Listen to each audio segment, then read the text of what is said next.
Millennials are mobile. All of those facts, figures, and formulas are in the phone. We really don't need to teach them the facts, figures, and formulas. We just need to teach them how to find it. We think they're all just looking at their phones, but they're not. They're looking through their phones at the world. The world is on the other side of their phones. It's a good thing. It's a good thing that they have all that access. So our job is to coach them through it. Our job is to guide that process so that they are global. And they already are because of this access. Millennials are global. And not just millennials in wealthy countries, but there are more kids in India with a Samsung phone than there are with a personal computer. And they're talking to each other across the world through these devices. It's great, actually. It's cool. This is technology we have to harness. You know, India's a fascinating country to me, obviously, because of my heritage. And one of my projects there, I partner with a boarding school in the south of India. Amazing school. We take these kids out of the villages at the age of 4, where we can still affect their brain development through nutrition. And we pay for their education through their master's degree.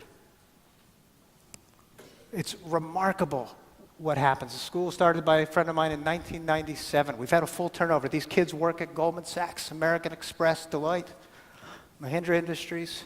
In many cases, their families still eat insects. That's how poor these kids were. Give any child an opportunity. Give any child an opportunity. I scripted a 30-minute dialogue.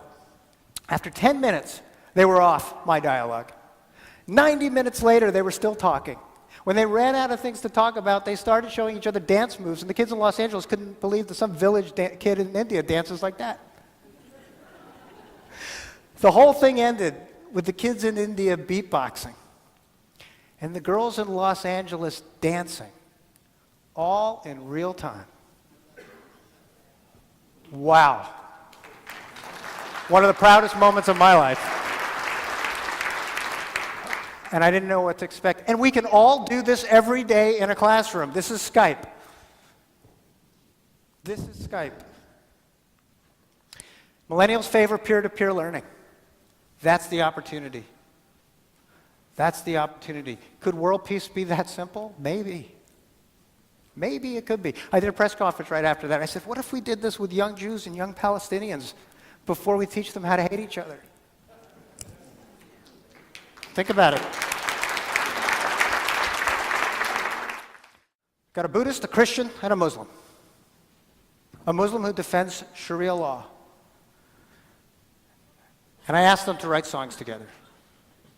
Well, what did that look like after 2 weeks of them working together and creating together?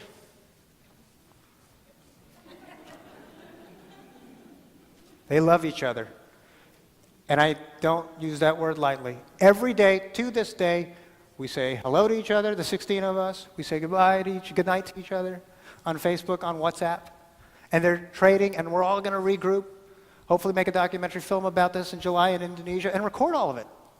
Because it doesn't need to be any other way than this.